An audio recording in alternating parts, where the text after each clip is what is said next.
إن الحمد لله نحمده ونستعينه ونستغفره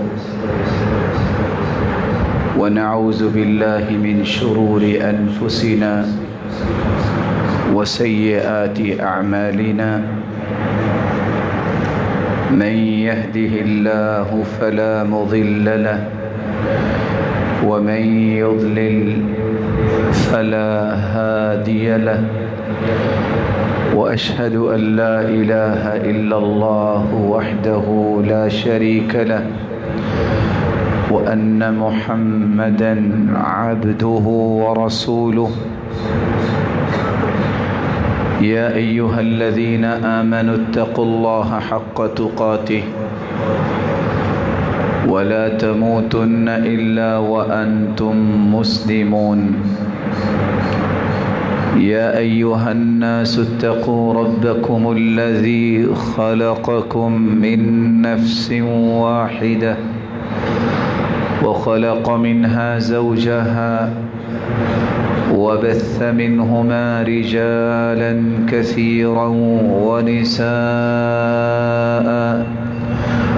واتقوا الله الذي تساءلون به والأرحام إن الله كان عليكم رقيبا يا أيها الذين آمنوا اتقوا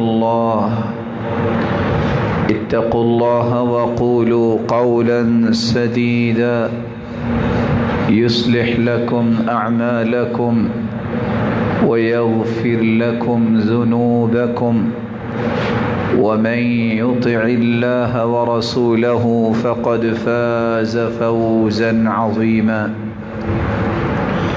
أما بعد فأعوذ بالله من الشيطان الرجيم لا إكراه في الدين قد تبين الرشد من الغي فمن يكفر بالطاغوت ويؤمن بالله فقد استمسك بالعروة الوثقى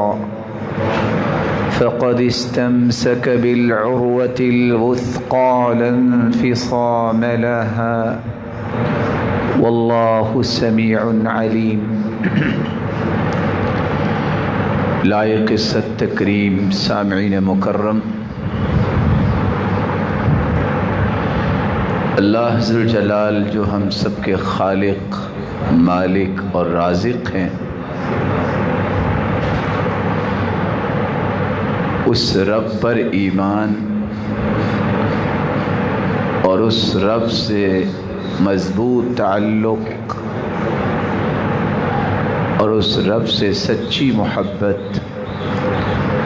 یہ کسی بھی انسان کی سب سے بڑی سعادت اور خوش نصیبی ہے۔ اسی ایمان و محبت اور تعلق کو مضبوط کرنے کے لیے رب تعالیٰ نے 1,24,000 پیغمبروں کو دنیا میں بھیجا، جو ہر وقت اپنی اپنی قوم، اپنی اپنی امت کو رب کے ساتھ جوڑنے کی کوشش کرتے رہے، اور رسولوں اور پیغمبروں کے ساتھ ساتھ اللہ تعالیٰ نے مختلف کتابوں کو بھی نازل کیا، جن کتابوں کو پڑھنے سے رب سے تعلق مضبوط ہوتا ہے۔ آخری کتاب قرآن مجید آ جانے کے بعد پچھلی تمام کتابیں منسوخ سمجھی گئیں۔ اب اگر قیامت کے دن تک، جب تک اللہ دین کو باقی رکھیں گے، اگر کوئی اللہ پر ایمان کو مضبوط کرنا چاہتا ہے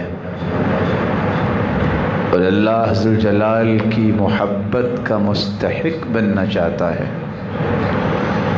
اپنے تعلق کو رب تعالیٰ سے مضبوط بنانا چاہتا ہے، اسے قرآن پڑھنا ہوگا، اسے قرآن سمجھنا ہوگا، اسے قرآن کے مطابق عمل کرنا ہوگا اور اسے اس قرآن کی ہی دعوت کو عام کرنا ہوگا۔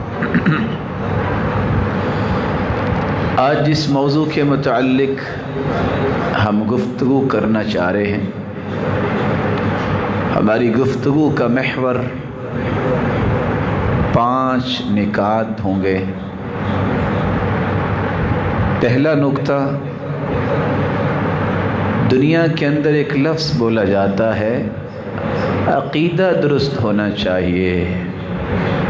عقیدہ اگر درست نہ ہو کوئی عمل قابل قبول نہیں۔ دوسرا لفظ یہ بولا جاتا ہے، عقیدہ بھی توحید کا ہونا چاہیے۔ ہم اس بات کو واضح کرنے کی کوشش کریں گے کہ عقیدہ کس کو کہتے ہیں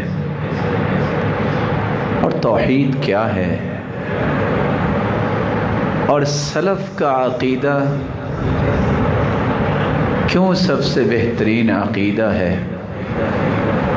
اور ایک مہم نکتہ جو چوتھا ہم بیان کرنا چاہ رہے ہیں کہ ذرا قرآن و حدیث کی روشنی میں سمجھیں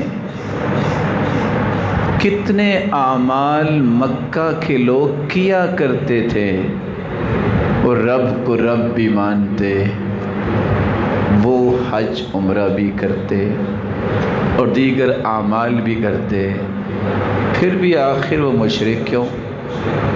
یہی کام مسلمان کرتے تو وہ مسلمان ہوتے۔ اور آخری نکتہ ہم پیش کریں گے، معاشرے کے اندر اس وقت بد عقیدگی کتنی پھیل چکی ہے اور کون کون سے رویے اس وقت عقیدے کے مخالف ہیں۔ تو آئیے سب سے پہلے سمجھیے عقیدہ کس کو کہتے ہیں۔ عقیدہ یہ عقد یا عقید سے ہے اور اس کا معنی ہے کسی چیز کی گرہ لگانا۔ کسی چیز کو محفوظ کرنے کے لیے گرہ باندھی جاتی ہے، کوئی چیز گر نہ جائے۔ قرآن مجید میں اللہ عز و جلال فرماتے ہیں، وَاحْلُلْ عُقْدَةً مِّن لِّسَانِي، موسیٰ علیہ السلام کی حکایت کرتے ہوئے کہ ان کی زبان کی جو گرہ تھی اس کو کھولنے کی انہوں نے گزارش کی۔ اس کا معنی پختہ کرنا بھی ہے۔ قرآن مجید میں اللہ عز و جلال فرماتے ہیں، عقدتم الایمان۔ عام معمولی قسموں پہ مواخذہ نہیں ہوتا، جو آپ پختہ قسمیں اٹھاتے ہیں اس کا مواخذہ بھی ہوگا اور اس کا تمہیں کفارہ بھی دینا ہوگا۔ عقیدے سے مراد مضبوط کرنا اور یقین کرنا بھی آتا ہے۔ عقد البنا، فلاں شخص نے عمارت بنائی اور عمارت کو چونے کے ساتھ اس طرح مضبوط کیا کہ اب اس کی مضبوطی میں کوئی فرق نہیں رہا۔ عقیدے سے مراد یقین کرنا بھی ہے۔ عقدۃ النکاح، نکاح کی جو گرہ ہوتی ہے وہ اس یقین کے ساتھ باندھی جاتی ہے، میں زندگی اس کے ساتھ گزاروں گا۔ یہ 2-4 دن کے لیے میں تعلق نہیں بنا رہا، بلکہ زندگی کی آخری سانسوں تک میرا یہ عہد ہے کہ میں اس کو اپنے ساتھ رکھوں گا، اس کی نگہداشت کروں گا، اور دنیا میں ہی نہیں، مومن تو کہتا ہے جنت میں بھی اپنے گھر والوں کو ساتھ لے کے جاؤں گا۔ اصطلاحی اعتبار سے علماء یہ کہتے ہیں، ما عقد علیہ القلب والضمیر وما تدین به الانسان واعتقدہ، وہ بات جس پر دل و دماغ پختگی سے قائم ہو جائیں اور انسان اس کو دین بھی سمجھتا ہو اور اس کا اعتقاد بھی رکھتا ہو. کیسا اعتقاد؟ الاعتقاد الجازم الذي لا يتطرق إليه شك لدى معتقده.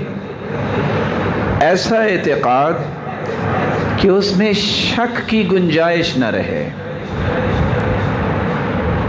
تو عقیدے سے مراد یہ ہے کہ انسان اپنے دل و دماغ میں اللہ کے بارے میں یہ پختہ یقین کر لے کہ نہ اس جیسی کوئی ذات ہے، نہ اس جیسی کسی کی صفات ہیں، اور نہ ہی اس جیسے کسی کے خوبصورت نام ہیں، اور نہ ہی اس طرح کہ کسی کے پاس بادشاہی ہے نہ ہو سکتی ہے. توحید کا مطلب یکتا ہونا ہے، اکیلا ہونا ہے، بے مثال، لاثانی اور بے نظیر ہونا ہے. اس لیے الاحد، وحید، یہ دونوں لفظ عربی زبان میں اکیلے کو ظاہر کرتے ہیں. اللہ ذوالجلال کو عبادت میں یکتا ماننا، اللہ ذوالجلال کو اس کی ذات میں تنہا اور اکیلا ماننا، اللہ ذوالجلال کے ناموں میں اور اس کی صفات میں اس کو یکتا، بے نظیر اور بے مثال ماننا، یہ توحید ہے. اس لیے علماء یہ کہتے ہیں افراد اللہ تعالی بالعبودیہ مع اعتقاد الجازم بوحدته ذاتا وصفاتا وافعالا. اللہ رب العزت کو صرف اسی ذات کو عبادت کے لائق ماننا اور یہ پختہ یقین کرنا کہ اللہ ذوالجلال اپنی ذات، صفات اور افعال میں یکتا ہے، اس کا کوئی شریک نہیں. وہ فیصلے خود کرتا ہے. وہ جب کسی کو دیتا ہے تو اپنی مرضی سے دیتا ہے، جب کچھ چھینتا ہے تو اپنی مرضی سے چھینتا ہے. کسی کے کہنے اور کسی کی خواہش کے مطابق فیصلے نہیں کرتا، یہ اس کی اپنی مرضی ہے. وہی مختار کل ہے، وہی داتا ہے، وہی گنج بخش ہے، وہی مشکل کشا ہے. دنیا کی کوئی طاقت اس کو کسی بات پہ مجبور نہیں کر سکتی، اور نہ ہی وہ کسی سے مشورہ کرتا ہے. وہ خالق ہے، باقی سب مخلوق ہے. جس طرح مخلوق اور خالق میں فرق ہے، اسی طرح خالق کے فیصلوں اور خالق کی مرضیوں اور مخلوق کے فیصلوں اور مرضیوں میں فرق ہے. یہ عقیدہ توحید جب تک کسی انسان کو نصیب نہیں ہوتا، اس کا کوئی عمل قابل قبول نہیں. اللہ تعالیٰ نے 18 نبیوں کا تذکرہ کیا ہے قرآن مجید میں، اور آخر میں یہ آیت اتاری ہے وَلَوْ أَشْرَكُوا لَحَبِطَ عَنْهُمْ مَا كَانُوا يَعْمَلُونَ. یہ سارے کے سارے اولو العزم، یہ عزتوں اور شرف والے پیغمبر جن 18 پیغمبروں کا تذکرہ ہوا ہے، اگر یہ بھی شرک کرتے تو ان کی زندگی کے تمام اعمال ضائع ہو جاتے.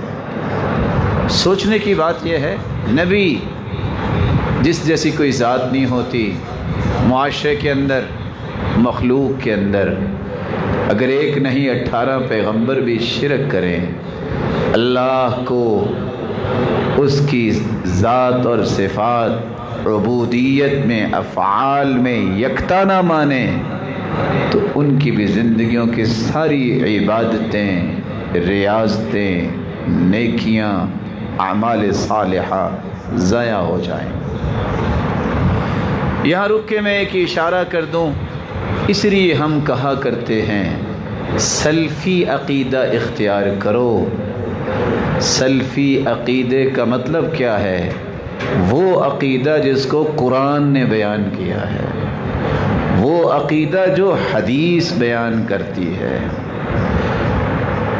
فائدہ کیا ہوگا؟ یہ واحد عقیدہ ہے جس کو سلفی عقیدہ کہتے ہیں۔ بہا تتوحد صفوف المسلمین، یہ واحد عقیدہ ہے جس سے سارے مسلمان اکٹھے ہو سکتے ہیں، کیونکہ قرآن میں تو کسی کو اختلاف نہیں۔ اختلاف ہو سکتا ہے میری بات میں، آپ کی بات میں، فلاں کی بات میں، لیکن جو اللہ نے فرما دیا، جو اس کے رسول نے کہہ دیا، اس سے بڑا سچ تو دنیا میں کوئی نہیں۔ جو قرآن و حدیث عقیدہ بیان کرے گا اس کو سلفی عقیدہ کہتے ہیں، اور یہی وہ ایک عقیدہ ہے جس پہ پوری دنیا اکٹھی ہو سکتی ہے، اختلاف ختم ہو سکتا ہے۔ اور اگر اس کو اختیار نہ کیا جائے تو پھر ہر بندے کی اپنی رائے ہے، ہر بندے کی اپنی سوچ ہے۔ ایک کہتا میرے بڑے نے اس طرح کہا، دوسرا کہتا ہے تیرا بڑا ہے تو میرا بھی تو بڑا ہے، اس نے اس طرح کہا ہے، تیسرا کہتا ہے تم دونوں سے میرا بڑا ہے۔ اختلاف ختم نہیں ہوگا۔ سلفی عقیدہ اس کو کہتے ہیں جو قرآن و سنت سے ماخوذ ہو۔ دوسرا اس کا فائدہ یہ ہے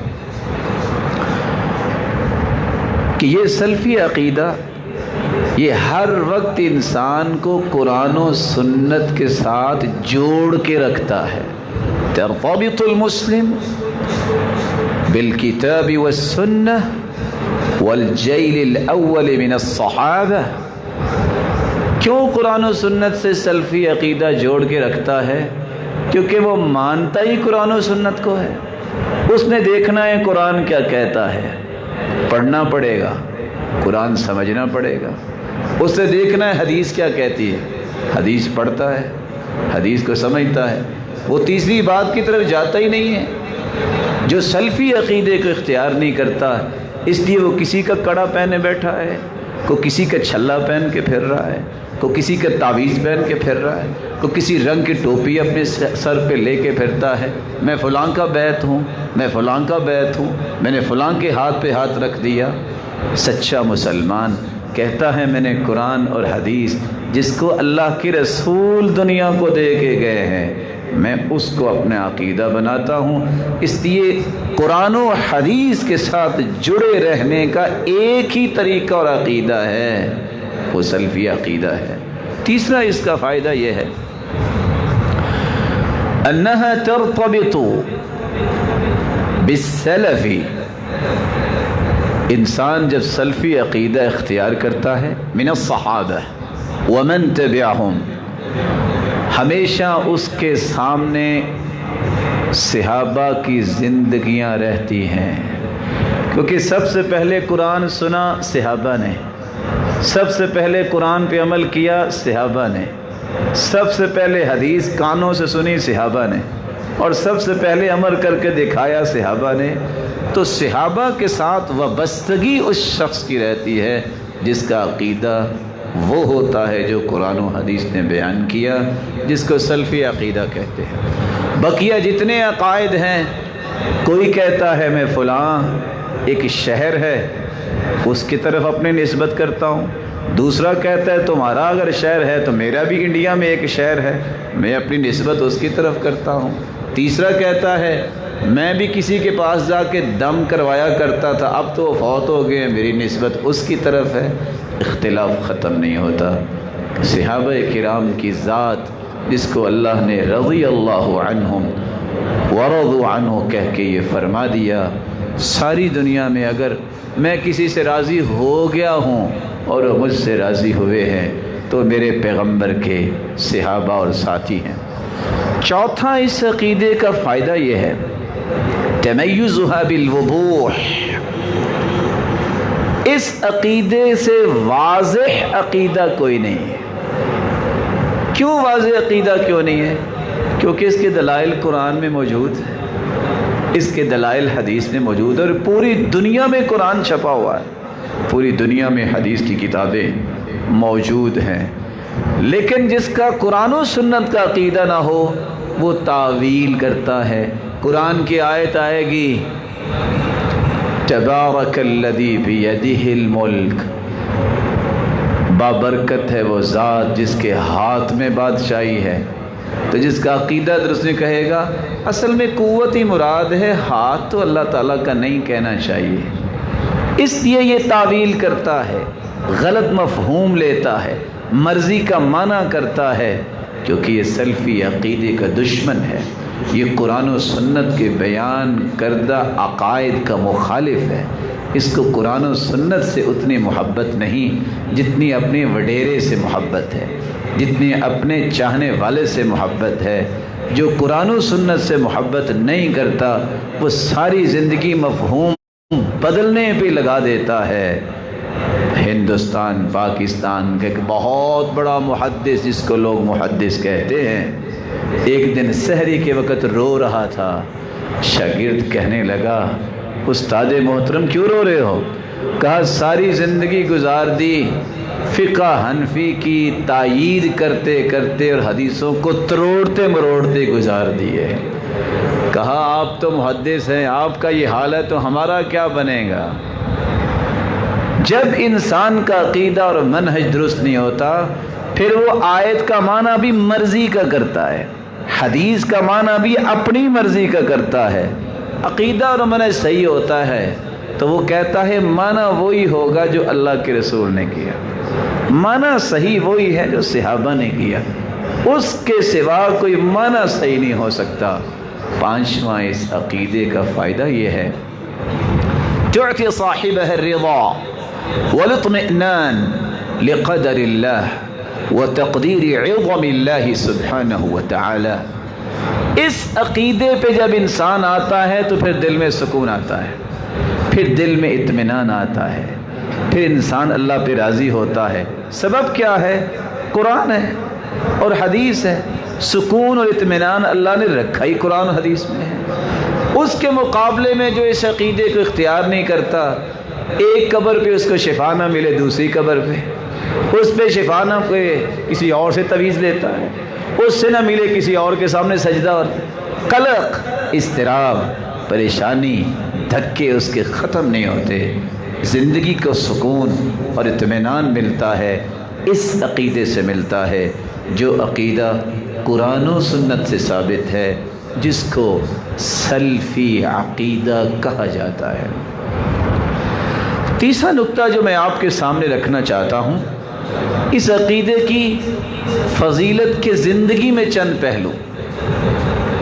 ہمارا عقیدہ عقیدہ توحید ہے، ہم اللہ کے سوا کسی کو عبادت کے لائق نہیں مانتے، ہم اللہ کے سامنے ہاتھ اٹھانے کا کسی کو قائل لائق نہیں سمجھتے، ہم اللہ کے سوا کسی پہ توکل نہیں کرتے، ہم اللہ ذوالجلال کے سوا کسی سے امید نہیں باندھتے، ہم اللہ کے سوا اتنا خوف کسی سے نہیں کھاتے جتنا اللہ کا خوف ہے، ہم اللہ کو ہی مشکل کشا سمجھتے ہیں، اللہ کو ہی حاجت روا سمجھتے ہیں، اسی کو ہی داتا اور گنج بخش اور غریب نواز سمجھتے ہیں۔ ہر وہ صفت جو صفت کمال ہے وہ صرف لائق ہی اللہ تعالیٰ کی ذات کو ہے، کسی اور کو لائق ہی نہیں۔ لوگ کہتے ہیں آج دنیا بنائی تو فلاں کے لیے، ہمارا یہ عقیدہ ہے اللہ نے دنیا بنائی ہے تو توحید سمجھانے کے لیے بنائی ہے، دنیا بنائی ہے تو عبادت یہ مقصد بیان کیا ہے۔ مسلمان کی ابتدا اور انتہا یہ دونوں ہی عقیدہ توحید پہ ہے۔ بچہ پیدا ہوتا ہے، حکم یہ ہے کہ اس نے قدم زمین پہ رکھا ہے، اس کے کان میں سب سے پہلے عقیدہ توحید کی آواز جانی چاہیے، اللہ اکبر اللہ اکبر، اذان کہو، ابتدا ہے۔ حدیث کہتی ہے جب بچہ بولنا شروع کرے پہلا کلمہ اس کی زبان میں آئے لا الہ الا اللہ، ام سلیم اپنے بچے کی انگلی کو پکڑتی ہے اور آسمان کی طرف کر کے کہتی ہے یا بنی قل لا الہ الا اللہ، بیٹا کہو لا الہ الا اللہ، اللہ کے سوا کوئی عبادت کے لائق نہیں۔ اس کی ابتدا بھی عقیدہ توحید پر، اس کی پرورش کا آغاز بھی عقیدہ توحید پر، اور ساتھ ہی اللہ کے رسول صلی اللہ علیہ وسلم نے فرمایا من کان آخر کلامہ لا الہ الا اللہ دخل الجنہ، جو دنیا سے جاتے ہوئے اسی کلمے کو زبان سے ادا کر لے، عقیدہ توحید کو، اللہ کے سوا کوئی عبادت کے لائق نہیں، یہ جنت میں جائے گا اور اس کے لیے مہمانیاں تیار کی جائیں گے۔ تو عقیدہ توحید ہی اصل میں مومن کی ابتدا اور انتہا ہے، اسی کے لیے اللہ تعالیٰ نے کائنات کو پیدا کیا ہے۔ ہمارا یہ بھی عقیدہ ہے کہ اللہ کے رسول سے بڑھ کے اللہ تعالیٰ نے دنیا میں کوئی انسان پیدا ہی نہیں کیا، لیکن ہم یہ کبھی نہیں کہتے، نہ کہیں گے اور نہ کہنے والوں کو صحیح سمجھیں گے کہ ساری ہی دنیا تیرے لیے بنی ہے۔ اللہ کے رسول کے بارے میں کہنے والے کہتے ہیں یثرب کے والی، یہ ساری دنیا تیرے لیے بنی ہے۔ اللہ ذوالجلال نے پوری کائنات اپنی توحید کے لیے بنائی ہے، اور پوری کائنات سے اعلیٰ بنایا ہے تو اپنے پیغمبر کو بنایا ہے۔ عقیدہ توحید کے بغیر کوئی عمل قابل قبول نہیں ہے، کوئی عمل قابل قبول نہیں ہے۔ یہاں رک کے میں آپ کے سامنے چند آیات پیش کروں گا، چند دلائل۔ آج کتنے لوگ کہتے ہیں اخلاق تو اس کا اچھا ہے نا، آپ اس کو کیوں مشرک کہہ رہے ہو، اس کو کیوں بدعتی کہہ رہے ہو، اس کو کیوں غلط کہہ رہے ہو، کتنا اس کا اخلاق اچھا ہے۔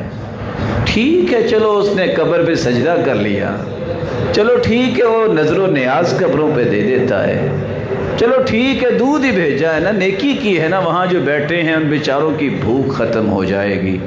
آئیے میں قرآن و سنت کی روشنی میں ایک موازنہ پیش کر دیتا ہوں کہ کس طرح مسلمان ہوتا ہے، مشرک ہوتا ہے۔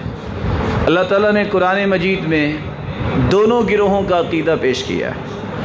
مسلمانوں کا عقیدہ یہ ہے کہ اللہ ہر چیز کا خالق ہے، اللہ خالق کل شیء وہو علی کل شیء وکیل۔ اللہ ہر چیز کا خالق ہے، پیدا کرنے والا ہے، اور ہر چیز پر نگران بھی وہی ہے۔ یہ عقیدہ مشرک کا بھی تھا۔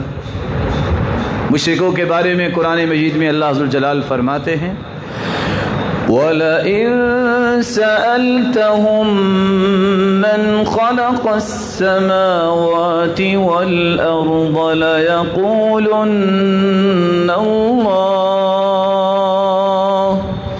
قُلِ الْحَمْدُ لِلَّهِ بَلْ أَكْثَرُهُمْ لَا يَعْلَمُونَ۔ اگر مشرکوں سے آپ پوچھو گے آسمان کس نے بنایا، کہیں گے اللہ نے بنایا۔ اچھا زمین کس نے بنائی، کہیں گے اللہ نے بنائی۔ پھر مشرک کیوں تھے؟ وہ تو مانتے تھے اللہ تعالیٰ نے زمین و آسمان بنایا۔ مشرک اس لیے تھے وہ کہتے تھے اللہ کے ساتھ کوئی اور بھی عبادت کے لائق ہے، یہ سارا انتظام صرف ایک اللہ نہیں کر سکتے، نعوذ باللہ۔ یہ لات منات عزا جو ہے، یہ حبل جو ہے، یہ بھی کچھ کام کرتا ہے۔ چیک کیجئے آج جس کے بارے میں آپ کہتے ہیں وہ آخر نماز تو پڑھتا ہی ہے نا، نماز تو مشرک بھی پڑھتے تھے، وہ تو حج و عمرہ کر کے آیا ہے، اور حج و عمرہ کرتا ہے۔ رسول اکرم صلی اللہ علیہ وآلہ وسلم کے زمانے میں بھی جب آپ کی بعثت نہیں ہوئی تھی، عبداللہ بن عباس کہتے ہیں كانت المرأة تطوف بالبيت وهي عريانة، عورتیں طواف کرتی اور بغیر لباس کے طواف کرتی۔ کیوں؟ فتقول من يعيرني طوافا، کون ہے جو مجھے ادھار لباس دے دے؟ جب لباس اس کو نہ ملتا، کیوں ادھار دے دے؟ مکے والوں کا لباس پاک ہوتا ہے، ہمارے لباس پاک نہیں ہیں۔ جب لباس نہ ملتا تو اسی طرح طواف شروع کر دیتی، جہالت کے اندر، اسلام سے پہلے۔ اور ساتھ یہ کہتی الیوم یبدو بعضہ او کلہ فما بدا منہ فلا احل، میری طرف کوئی دیکھے نا، طواف تو کر رہی ہے لیکن پھر بھی مشرکہ ہے، کیونکہ اس نے اللہ کے رسول کو سچا نبی نہیں مانا، بیت اللہ میں ہے، طواف بھی کر رہی ہے، پھر بھی مشرکہ ہے، پھر بھی کافرہ ہے۔ کس وجہ سے؟ اپنی مرضی سے طواف کر رہی ہے کہ میرے بڑے کرتے تھے، اللہ کے رسول کا طریقہ نہیں ہے، اللہ کے رسول کے بتائے ہوئے اصول کے مطابق نہیں ہے، حالانکہ طواف تو کیا اس نے۔ آج میں اور آپ بھی اعتکاف کی نیت کرتے ہیں، یہ نیت تو وہ بھی کرتے تھے اسلام سے پہلے بھی۔ خود عمر رضی اللہ تعالی عنہ فرماتے ہیں کہ میں نے یہ نیت کی تھی جب میں نے اسلام قبول ابھی نہیں کیا تھا کہ میں اعتکاف کروں گا۔ اعتکاف بھی وہ لوگ کرتے تھے۔ اگر آپ کہیں کہ دیکھیں یہ تو بڑی نیکیاں کمانے والا ہے، بڑا صدقہ کرتا ہے، وہ تم ابھی بھی اس کو مشرک کہہ رہے ہو، پھر کیا ہوا اگر اس نے صدقہ جس طرح فقیروں اور مسکینوں کو دیتا ہے، اگر کوئی 10 من دودھ اس نے قبر پہ دربار پہ بھیج دیا ہے تو مشرک کیسے ہو گیا؟ یہ تو بڑا خیر خواہ ہے عوام کا، یہ تو بڑے فلاحی کام کرتا ہے، یہ تو بڑی نیکیاں کرتا ہے۔ رسول اللہ صلی اللہ علیہ وآلہ وسلم کے زمانے میں ایک شخص تھا جس کا نام تھا عبداللہ بن جدعان۔ یہ وہ شخص تھا کان یقر الضیف، بہت مہمان نواز تھا، یحسن الجوار، پڑوسیوں کا بڑا خیال رکھتا تھا، یصل الرحم، رشتہ داروں کا بڑا خیال کرتا تھا، یکف الاذی، ہر تکلیف لوگوں کی دور کرنے کے لیے تڑپتا تھا۔ پہلے اس نے قرض لے لیا، جب پیسے ختم ہو گئے دوڑ گیا، ایک غار میں جا کے چھپ گیا، وہاں کسی نے سونے کی بنائی ہوا ایک ہرن چھپایا ہوا تھا، وہ اس کے ہاتھ لگ گیا، اس نے وہ ہرن اٹھایا، واپس آیا، 100 گائے ذبح کی، 100 اونٹ ذبح کیے، جتنے حاجی تھے ان کو لباس دیا۔ سیدہ عائشہ پوچھتی ہیں اللہ کے پیارے پیغمبر، اللہ اس کو بھی نہیں بخشیں گے؟ یہ تو بڑے نیکی کے کام کیا ہے اس نے۔ فرمایا عائشہ انہ لم یقل یوما قط رب اغفر لی یوم الدین، اس نے ایک دن نہیں کہا اللہ تو مجھے معاف کر دے۔ اور دوسری روایت یہ بھی بتاتی ہے ولا صلی یوما، اس نے ایک نماز نہیں پڑھی، اللہ نے اس کے صدقوں کو نہیں دیکھنا۔ عبداللہ بن جدعان کے بارے میں اللہ کے رسول یہ کہہ رہے ہیں جو ہزار اونٹ ذبح کرنے والا ہے اور حاجیوں کی خدمت کرنے والا ہے، پھر بھی وہ اللہ سے دور کیوں رہا؟ کیونکہ اس نے اللہ کو نہیں مانا، اس نے رسول کو نہیں مانا۔ رسول اللہ صلی اللہ علیہ وسلم کے پاس صحابی آئے اور آ کے سوال کرتے ہیں حکیم بن حزام، اللہ کے رسول یہ بتائیے میں اسلام کو جب قبول نہیں کیا تھا کنت اتحنس بها فی الجاہلیہ من عطاقہ، میں غلام آزاد کیا کرتا تھا، وصلت رحم، میں رشتہ داروں سے اچھا برتاؤ کیا کرتا تھا۔ کب؟ ابھی اسلام نہیں قبول کیا، لیکن اس وقت پھر بھی مشرک ہی تھے۔ کب تک مشرک رہے؟ جب تک اللہ کو اکیلا نہیں مانا کہ اللہ ہی ایک ہے جو پوری کائنات کا مالک ہے اور عبادت کے لائق ہے۔ جب تک رسول اللہ صلی اللہ علیہ وسلم کو تسلیم نہیں کیا کہ میں ان کے طریقے کے مطابق زندگی گزاروں گا، یہ آئیڈیل ہے، یہ نمونہ ہے، یہ میرے رول ماڈل ہیں، میں نے اس ہستی کو فالو کرنا ہے، اس وقت تک ان کا اسلام ثابت نہیں ہوتا۔ یہ ساری نیکیاں مشرکین مکہ کرتے تھے لیکن پھر بھی مشرک رہے جب تک اللہ کی توحید کو خالص نہ کیا جائے، جب تک رسول اللہ صلی اللہ علیہ وسلم کی نبوت اور آپ کے ہی بات کو آخری بات نہ سمجھا جائے، انسان کا اسلام متحقق نہیں ہوتا۔ مسلمانوں کا عقیدہ ہے کہ اللہ ہر چیز کا مالک ہے۔ تبارک الذی بیدہ الملک وہو علی کل شیء قدیر۔ بابرکت ہے وہ ذات جس کے ہاتھ میں پوری کائنات کی بادشاہی ہے۔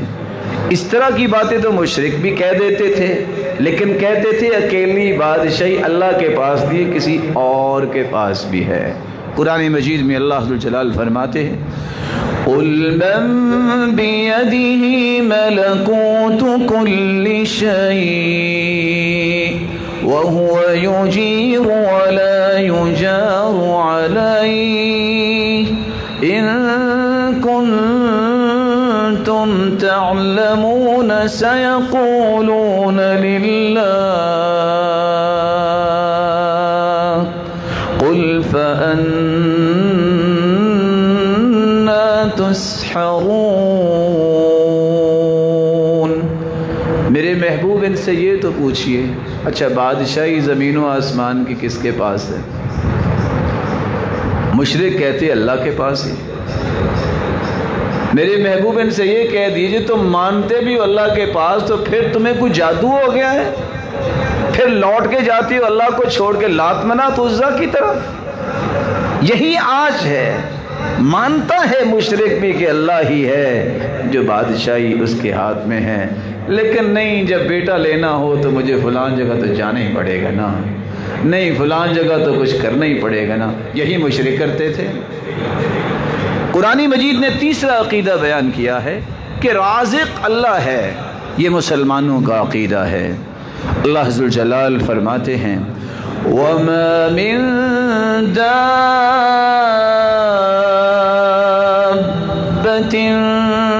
فِي الْأَرْضِ إِلَّا عَلَى اللَّهِ رِزْقُهَا وَيَعْلَمُ مَا فِي السَّمَاوَاتِ وَالْأَرْضِ۔ کائنات میں، زمین میں، انسان ہو، حیوان ہو، کوئی بھی چیز ہو، ہر ایک کی روزی کا ذمہ اللہ نے اٹھایا ہے۔ جب مشرکوں سے کہا جاتا، اللہ کے رسول کو حکم ہوا قُلْ مَن يَرْزُقُكُم مِّنَ السَّمَاءِ وَالْأَرْضِ أَمَّن يَمْلِكُ السَّمْعَ وَالْأَبْصَارَ وَمَن يُخْرِجُ الْحَيَّ مِنَ الْمَيِّتِ وَيُخْرِجُ الْمَيِّتَ مِنَ الْحَيِّ وَمَن يُدَبِّرُ الْأَمْرَ فَسَيَقُولُونَ اللَّهُ فَقُلْ أَفَلَا تَتَّقُونَ۔ میرے محبوب ان سے سوال تو کیجئے، آسمانوں اور زمین میں رزق دینے والا کون ہے؟ بتاؤ یہ آنکھوں کا اور کانوں کا مالک کون ہے؟ یہ بتاؤ زندہ سے مردہ اور مردہ سے زندہ نکالنے والا کون ہے؟ اور یہ بتاؤ پوری کائنات کی تدبیر، انتظام کس کے ہاتھ میں ہے؟ تو مشرک آگے سے کہتے تھے اللہ ہی ہے۔ تو اللہ ذو الجلال فرماتے ہیں میرے محبوب پھر ان سے کہہ دو افلا تتقون، اور تمہیں اللہ کا خوف نہیں آتا؟ ساری باتیں مان کے پھر تم لات منات عزا کی طرف جاتے ہو، اعتراف بھی کر رہے ہو، پھر بھی کہتے ہو کہ نہیں وہ بھی کچھ کرتے ہیں۔ چوتھا عقیدہ قرآن مجید نے بیان کیا ہے مسلمانوں کا کہ ہر چیز کا پالنے والا اللہ تعالیٰ ہے، ہر چیز کو پالتا ہے تو اللہ تعالیٰ ہی ہے۔ تبارک اللہ رب العالمین، تمام جہانوں کو پالنے والا ہے، رب ہے تو صرف ایک اللہ ہے۔ اس بات کا اقرار کرتے بھی تھے مشرک، لیکن پھر بھی مشرک ہیں۔ کیوں مشرک تھے پھر بھی؟ قرآن کی آیت سنیے، اللہ ذو الجلال فرماتے ہیں قُلْ مَن رَّبُّ السَّمَاوَاتِ السَّبْعِ وَرَبُّ الْعَرْشِ الْعَظِيمِ سَيَقُولُونَ لِلَّهِ قُلْ أَفَلَا تَتَّقُونَ۔ ان سے پوچھو ساتوں آسمان کس نے بنائے؟ اور رب جو ہے پالنے والا زمینوں آسمانوں کی مخلوق کو کون ہے؟ تو مشرک جواب دیتے اللہ ہی ہے۔ پھر اللہ فرماتے ان سے کہہ دو تمہیں اللہ کا خوف نہیں آتا؟ کہتے بھی ہو کہ رب اللہ ہی ہے، پھر کسی اور کے پاس جاتے ہو، پھر کہتے ہو کہ ہبل ہی ہمیں بچا سکتا ہے، پھر کہتے ہو کہ جب تک ہم عزا کے سامنے سجدہ نہیں کریں گے جا کے اس وقت تک تو ہمارا رزق اور ہماری روزی پوری نہیں ہوگی۔ پانچواں عقیدہ قرآن نے مسلمانوں کو بیان کیا ہے، ہر چیز پہ قدرت اللہ تعالیٰ کی ہے۔ واللہ علی کل شیء قدیر، ہر چیز پر قدرت رکھنے والا اللہ ہے، وہ جو چاہے کر سکتا ہے۔ صحابہ نے سوال کیا نا اللہ کے رسول، یہ قرآن کی آیت اتر آئی ہے قیامت کو جو کافر ہوں گے وہ چہروں پہ چل کے آئیں گے، یوم یسحبون علی وجوہہم، پاؤں پہ تو بندہ چل سکتا ہے، چہروں پہ کیسے چلیں گے؟ تو آپ نے فرمایا ان الذی امشاہم فی ارجلہم فی الدنیا قادر علی ان یمشیہم علی وجوہہم یوم القیامہ، جو پاؤں پہ چلانے پہ قادر ہے وہ سر کے بل چلانے پہ بھی قادر ہے۔ ہر چیز پہ قدرت ہی اس کی ہے۔ مشرکوں کے بارے میں اللہ عز و جلال نے فرمایا سَيَقُولُ الَّذِينَ أَشْرَكُوا لَوْ شَاءَ اللَّهُ مَا أَشْرَكْنَا وَلَا آبَاؤُنَا وَلَا حَرَّمْنَا مِن شَيْءٍ۔ اور دوسری جگہ فرمایا اللہ تعالیٰ نے وَقَالَ الَّذِينَ أَشْرَكُوا لَوْ شَاءَ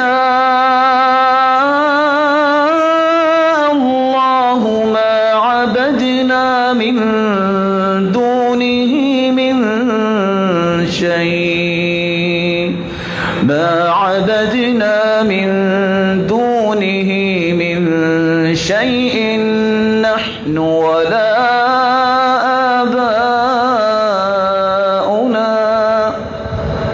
مشرک اس بات کا اعتراف کرتے تھے اگر اللہ چاہتا نا، کیونکہ ہر چیز کی قدرت تو اس کے پاس، تو نہ ہم شرک کرتے نہ ہمارے باپ دادا شرک کرتے۔ ظالم کتنے تھے، شرک خود کرتے، کہتے اللہ ہی کرواتا ہے۔ جیسے آج عقیدہ موجود ہے معاشرے کے اندر، اور ظالم تو دنیا سے چلے گئے لکھنے والے اللہ کے بارے میں، بس اللہ ہی گناہ کرواتا ہے، اللہ کی مرضی ہے جو ہو، گناہ انسان خود کرتا ہے۔ وَلَا يَرْضَى لِعِبَادِهِ الْكُفْرَ، اللہ کبھی کفر سے راضی نہیں ہوتے۔ یہ کہنا ہی بہت بڑا ظلم اور زیادتی ہے اللہ کے بارے میں کہ اللہ ہی کہتا ہے شرک کرو۔ قرآن نے اس لیے کہا، ان کی حکایت کر دی کہ مشرکوں کا یہ ذہن تھا کہ اگر اللہ تعالیٰ چاہتا قدرتیں تو اس کے پاس ہیں تو ہمیں شرک نہ کرواتا، ہمارے باپ دادا بھی مشرک ہوئے تو اللہ کی مرضی سے ہوئے۔ یہ بہتان ہے، مانتے تو تھے اللہ تعالیٰ کی قدرت لیکن ساتھ بہتان بھی باندھ دیا۔ چھٹا عقیدہ مسلمان کا ہے کہ ہر چیز کا علم، ہر چیز کو جاننے والا ایک اللہ ہے، کوئی کسی کے بارے میں نہیں جانتا۔ یہ سب جھوٹے ہیں، یہ فٹ پاتھ پہ بیٹھ کے قسمت دیکھ رہے ہیں، یہ سب کذاب ہیں جو کہتے ہیں کہ میں بتاؤں گا تمہاری قسمت کیسی ہے۔ اللہ کے سوا کوئی نہیں جانتا۔ ان اللہ یعلم ما فی السماوات وما فی الارض وان اللہ بکل شیء علیم۔ زمین و آسمان کا علم اللہ کے پاس ہے اور وہ ہر چیز کا علم رکھنے والا ہے۔ اور اگر یہی چیز کافروں سے مشرکوں سے پوچھی جاتی، تھے مشرکی لیکن مان لیتے تھے، وَلَئِن سَأَلْتَهُم مَّنْ خَلَقَ السَّمَاوَاتِ وَالْأَرْضَ الأرض ليقولن خلقهن العزيز العليم۔ اچھا ان سے سوال کریے زمین و آسمان کو پیدا کرنے والا کون ہے؟ کہتے وہی ہے جو ہر چیز کو جاننے والا ہے، جو ہر چیز پہ غالب ہے۔ مانتے تھے لیکن پھر بھی مشرک کیوں رہے؟ کیونکہ انہوں نے اللہ کی توحید کو خالص نہیں کیا، صرف اللہ کو نہیں مانتے تھے، کسی کو اور بھی ساتھ مانتے تھے۔ وہ صرف نیکی نہیں کرتے تھے بلکہ کہتے تھے فلان نے کہا ہے تو ہم بھی کریں گے کیونکہ میرا باپ دادا ایسا کرتا تھا۔ اور مسلمان کیا کہتے تھے؟ اللہ نے کہا ہے ہم نے کرنا ہے، محمد الرسول اللہ نے جو کرنا ہے ہم نے وہ کرنا۔ ایک فرق کی وجہ سے وہ مشرک رہے اور مسلمان ہوئے۔ قرآن مجید میں اللہ عز و جلال ایک عقیدہ یہ بھی بیان کرتے ہیں کہ اچھا بتاؤ نگرانی اور حفاظت پوری کائنات کی کون کر رہا ہے؟ مسلمانوں کا عقیدہ اللہ کے سوا کوئی نگرانی نہیں کر سکتا، کوئی حفاظت نہیں کر سکتا۔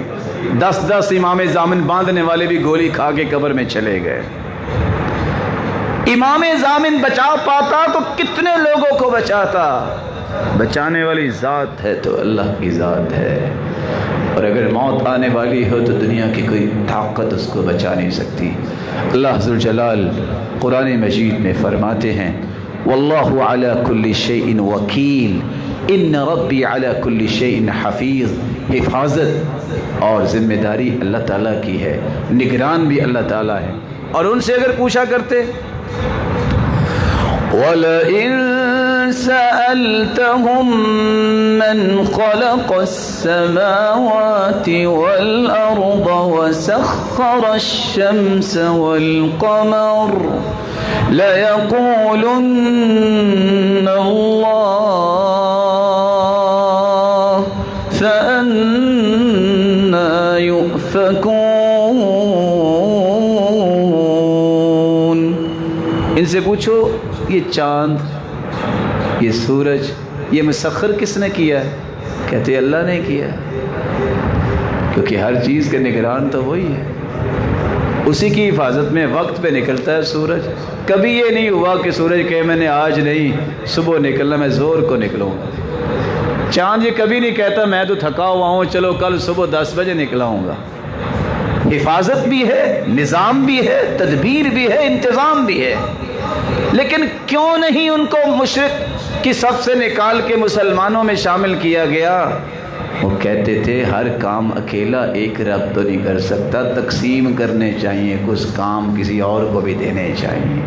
یہاں بھی کہتے ہیں لوگ ٹھیک ہے اللہ کی عبادت تو کرنی چاہیے، اللہ کو مشکل کو ساز سمجھیں، لیکن فلاں جو ہے نا اس کے پاس چلے گئے نا تو وارے نیارے ہو جائیں گے۔ قرآن کی اس آیت کی روشنی میں عقیدے کا فیصلہ کیجئے کہ آج مسلمان کہاں کھڑے ہیں۔ مسلمانوں کو اس بات کا اندازہ ہونا چاہیے کہ عقیدہ توحید کے بغیر کوئی عمل بھی قابل قبول نہیں۔ اس لیے اللہ کے رسول صلی اللہ علیہ وسلم نے فرمایا تھا قیامت کو میں سفارشی بنوں گا ہی اس کا جس کا عقیدہ درست ہوگا۔ آپ ایک کی بجائے لاکھ مرتبہ کہہ دیں مجھے سچی محبت ہے، مجھے عشق ہے، مجھے فلاں ہے، مجھے فلاں ہے، جب تک توحید نہ ہوئی اللہ کے پیارے پیغمبر اس کی سفارش نہیں کریں گے۔ رسول اللہ صلی اللہ علیہ وسلم نے فرمایا اسعد الناس بشفاعتی یوم القیامہ من قال لا الہ الا اللہ خالصا مخلصا من قلبه، جو خالص مخلص ہو کر لا الہ الا اللہ توحید کا اقرار اور اس کے تقاضوں کو پورا نہیں کرتا، وہ اللہ کے رسول کی سفارش اور شفاعت کا مستحق نہیں ہوگا۔ بلکہ رسول اللہ صلی اللہ علیہ وسلم نے تو فرمایا عقیدہ توحید ہی ایسا ہے زمین و آسمان کا یہ خلا بھر جائے گناہوں سے، توحید خالص ہو، صرف ایک مرتبہ ہاتھ اٹھا لو، سچی توبہ کر لو۔ اللہ عز و جلال فرماتے ہیں، حدیث قدسی ہے، یا ابن آدم انك ما دعوتني ورجوتني غفرت لك على ما كان منك ولا أبالي۔ یا ابن آدم لو بلغت ذنوبك عنان السماء ثم استغفرتني غفرت لك ولا أبالي. يا ابن آدم لو أنك أتيتني بقراب الأرض خطايا ثم لقيتني لا تشرك بي شيئا لأتيتك بقرابها مغفرة. آدم کے بیٹے اگر تو شرک نہ کرے اور جو بھی تو گناہ لے کے آ جائے مجھ سے جو کچھ مانگے میں تمہیں دینے کو تیار ہوں. شرک کے ساتھ آؤ گے اس کو جب تک چھوڑو گے نہیں اس وقت تک نہیں دوں گا. اے آدم کے بیٹے اگر زمین و آسمان کا خلا بھر جائے گناہوں کا تم میرے پاس آ جاؤ. شرط یہ ہے کہ تم نے شرک نہ کیا ہو. میں تمہیں وہ بھی معاف کر دوں گا, مجھے پرواہ کوئی نہیں. کب؟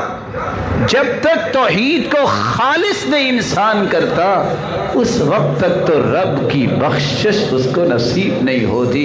رسول اللہ صلی اللہ علیہ وسلم نے فرمایا تفتح ابواب الجنة يوم الاثنين ويوم الخميس فيغفر الله لكل عبد لا يشرك بالله شيئا. اللہ جمعرات کو سوموار کو اعمال جب فرشتے پیش کرتے ہیں سب کو اللہ معاف کرتے ہیں, لیکن جب مشرک ہوتا ہے اللہ اسے معاف نہیں کرتے. اور دوسرا وہ انسان الا رجل كانت بينه وبين اخيه شحناء, ایسا انسان جس کے دل میں کسی کے بارے میں کینہ, بغض, حسد ہے. اللہ فرماتے ہیں انظروا هذين, لے جاؤ اس کے نام اعمال پیچھے لے جاؤ, میں ان نام اعمال کو دیکھنا بھی نہیں چاہتا. حتى يصطلح او يفئ اي في المحبة, جب تک یقینہ اور بغض نہیں چھوڑتا اس کی اعمال کو میرے سامنے پیش ہی نہ کرو. توحید والوں کے لیے بہت بڑا پیغام ہے. توحید کا نعرہ لگانے کے باوجود بھی کینہ اور بغض اور حسد دل سے ختم کرنا پڑے گا وگرنہ اعمال پیش ہی نہیں ہوں گے. رسول اللہ صلی اللہ علیہ وآلہ وسلم نے خوشخبری دی ہے کہ جنت کے 8 دروازے کھلیں گے تو کس کے لیے؟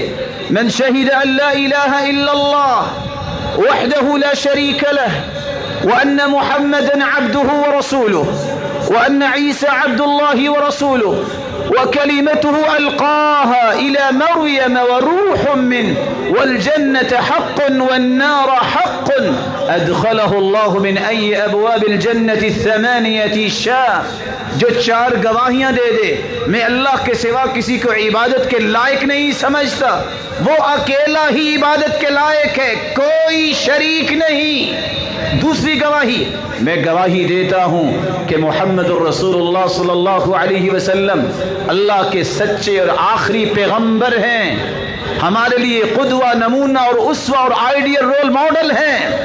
میں تیسری گواہی دیتا ہوں عیسیٰ علیہ السلام بھی اللہ کے نبی ہیں, کلمہ ہیں, جس کا القاء کیا وہ اللہ کے بیٹے نہیں, وہ مریم کے بیٹے ہیں, اللہ کے نبی ہیں, پیغمبر ہیں, کلمہ ہیں.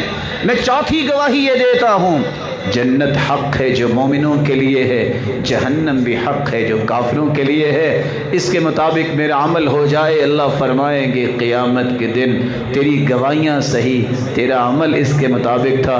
یہ جنت کے 8 دروازے کھلے ہیں میرے بندے, جس دروازے سے چاہتے ہو جنت میں چلے جاؤ. یہ توحید کا عقیدہ جو ہے اس کے بغیر یہ انعام نہیں ملے گا. اللہ مجھے اور آپ کو عقیدہ توحید نصیب فرمائے اور اس کے مطابق زندگی گزارنے کی توفیق عطا فرمائے. وما علی الا البلاغ.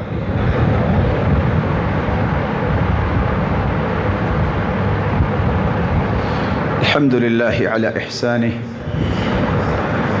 والشکر له علی توفیقہ وامتنانہ. أما بعد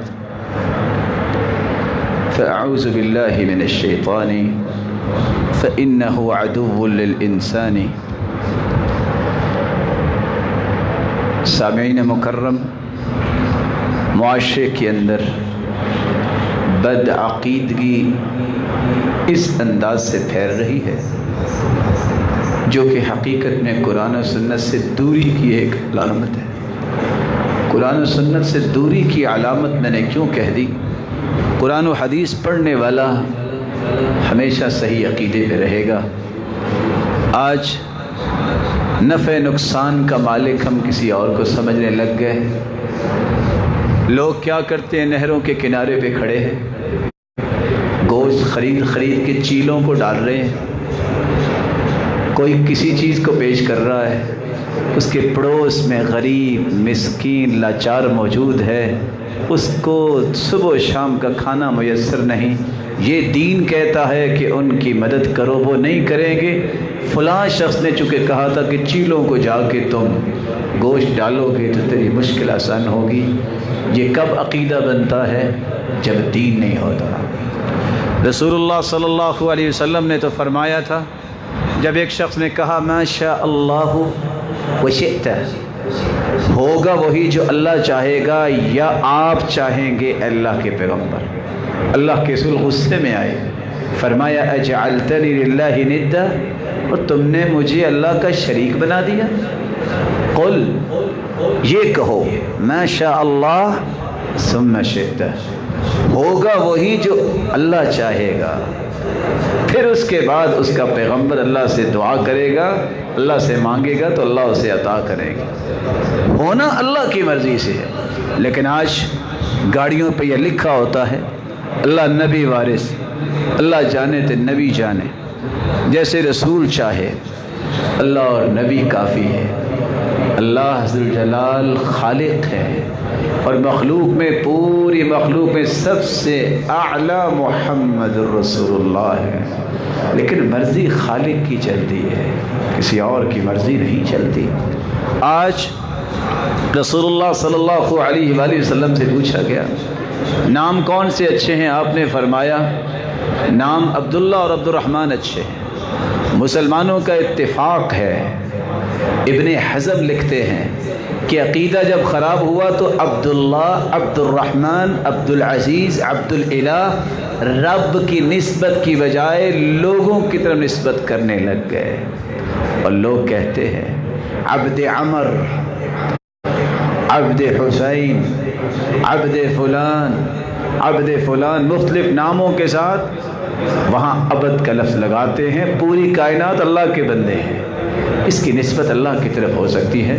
اس امام ابن حزم فرماتے ہیں کہ کسی بھی نام کے ساتھ عبد کا لفظ کا اضافہ کر دینا اللہ کے سوا یہ بالاتفاق حرام ہے۔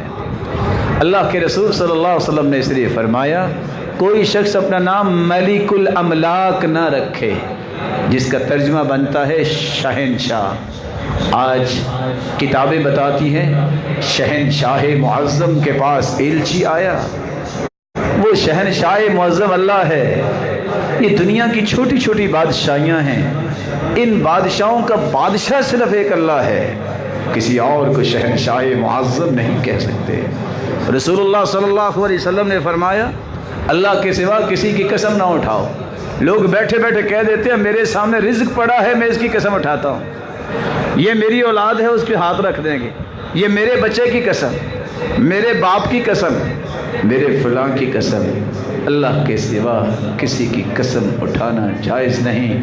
قسم کا معنی ہوتا ہے دل پہ مطلع ہونا، دل کے بارے میں اللہ کے سوا کوئی جانتا ہی نہیں۔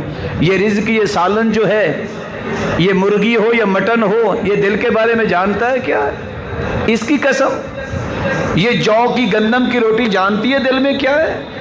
کسی اور چیز کی قسم اٹھانا جائز نہیں ہے۔ رسول اللہ صلی اللہ علیہ وسلم نے فرمایا من اتى عرافا فسأله عن شيء، جو کسی نجومی کے پاس آئے، کسی کاہن کے پاس آئے اور آ کے صرف پوچھ لے میری قسمت بتاؤ، 40 دن تک اس کی عبادت کو قبول نہیں کیا جاتا۔ اور اگر پوچھنے کے بعد کہہ دے کہ یہ سچ کہہ رہا ہے، واقعی ایسا ہے، فصدقه بما يقول فقد كفر بما انزل على محمد صلی اللہ علیہ وسلم، اس نے اگر نجومی کاہن کو، عراف کو سچا مان لیا، قرآن کا منکر اور کافر ہو جائے گا اس کو سچا ماننے کے ساتھ۔ آج ہم آرام سے کہتے ہیں میں قسمت پوری نکالی ہے، وہ فال نکالی ہے میں نے، وہ بیٹھا ہوا تو اس نے کہا ہے تمہیں تو 2 سال نوکری نہیں ملنی۔ آج فلاں پیر نے کہہ دیا ہے، فلاں شخص نے کہہ دیا کہ ایسا ہونے والا ہے، ہوگا وہ جو میرا رب چاہے گا۔ یہ سب تماشا ہے جو دنیا دیکھ رہی ہے اور دکھانے والے دکھا رہے ہیں۔ اللہ کی مرضی کے بغیر کوئی پتا بھی حرکت نہیں کر سکتا، نہ کرتا ہے۔ رسول اکرم صلی اللہ علیہ وآلہ وسلم نے اس لیے تو فرمایا تھا کہ یہ علم نجوم سیکھنا، یہ جادوگری سیکھنا ہے، اور جادوگر کا پتہ چل جائے، حد الساحر ضربۃ بالسیف، جادوگر کا پتہ چل جائے تو اس کی گردن تن سے جدا کر دی جاتی ہے۔ اور سیدنا عمر نے عورت کی بھی گردن اڑا دی تھی جو جادوگرنی تھی، یہ بھی پرواہ نہیں کی کہ یہ عورت ہے، کہ لوگ کہیں گے عورتوں کو مارا ہے، اڑا دی گردن۔ آج یہ طوطا رکھا ہوا ہے، یہ قسمت کے لیے ہڈیوں کا استعمال ہو رہا ہے، کاروبار میں اضافے کے لیے نہ جانے کیا کچھ لکھ کے دکان پہ رکھا ہوا ہے، کسی نے الف لام میم طاسین میم پتہ نہیں کیا کچھ لکھا ہوا ہے۔ یہ اللہ کی کلام ہے، یہ اللہ کے رسول نے اس لیے تو نہیں امت کو سکھائی تھی کہ بس دکان میں لٹکا دو، خود نماز نہ پڑھو۔ کوئی اونٹ کی ہڈی چھپا رہا ہے کہ کاروبار میں برکت آئے گی، اور اللہ کے بندو جو دنیا میں سب سے بڑا امیر ہے اس نے ہڈی رکھی ہوئی ہے۔ سلمان کدھر چلے گئے؟ مسلمانوں کا عقیدہ جب بگڑا تو پھر وہ ہڈیوں کا بھی محتاج ہو گیا۔ 66 لاکھ کی گاڑی نکلائے گا، 1.5 کروڑ کی گاڑی لے گا، پیچھے بندر لگا دے گا، ٹوٹی ہوئی جوتی لٹکا دے گا، نظر نہ لگے۔ یہ نہیں کہے گا ما شاء اللہ لا قوت الا باللہ لکھ دوں، دیکھ کے پڑھ لوں، میں نکلتے وقت دعائیں پڑھوں۔ وہ کہے گا مجھے چھتر بچانے والا ہے، اللہ کا ذکر بچانے والا نہیں ہے۔ وہ کہتا ہے یہ بندر لٹکا ہوگا، نظر نہیں لگے گی۔ اللہ کے رسول فرماتے اعیذک بکلمات اللہ التامہ من کل شیطان وہامہ ومن کل عین لامہ، یہ پڑھ کے نظر بد کے لیے دم کر دو تو فوراً ہی ختم ہو جاتی ہے۔ سیدنا حسن و حسین کی ختم ہوئی، اور اسی طرح ابراہیم علیہ السلام بھی اپنے بیٹوں کو یہی دم کیا کرتے تھے۔ آج عقیدہ بگڑا تو یہ ساری کی ساری چیزیں مسلمانوں میں آئیں۔ اللہ ذوالجلال سے دعا ہے رب تعالی ہمارے عقیدے کی اصلاح فرمائے، اللہ ذوالجلال وہ عقیدہ نصیب فرمائے جس سے اللہ راضی ہو جائے۔ وہ کون سا عقیدہ ہے؟ وہ قرآن و سنت کا عقیدہ ہے، جس میں اللہ کے سوا نہ کوئی عبادت کے لائق ہے، اور نہ ہی کوئی بگڑی بنانے والا ہے، نہ ہی کوئی مشکل کشا ہے، نہ ہی کوئی داتا اور گنج بخش ہے، نہ ہی کوئی غوث اعظم ہے۔ وہ اکیلا ہی اللہ یکتا تنہا پوری کائنات کے نظام کو چلا رہا ہے۔ اللہ ذوالجلال اپنے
الحمد لله رب العالمين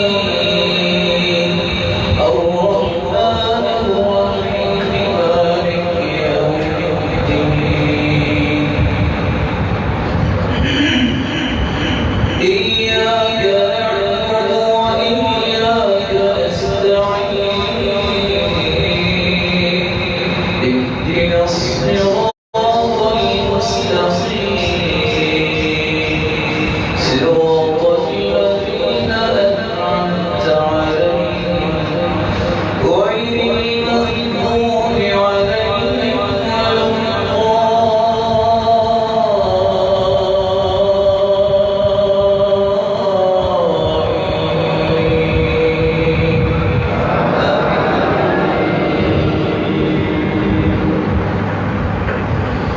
هل أتاك حديث الغاشية وجوه يومئذ خاشعة عاملة ناصبة تصلى نارا حامية تسقى من عين آنية ليس لهم طعام إلا من ضريع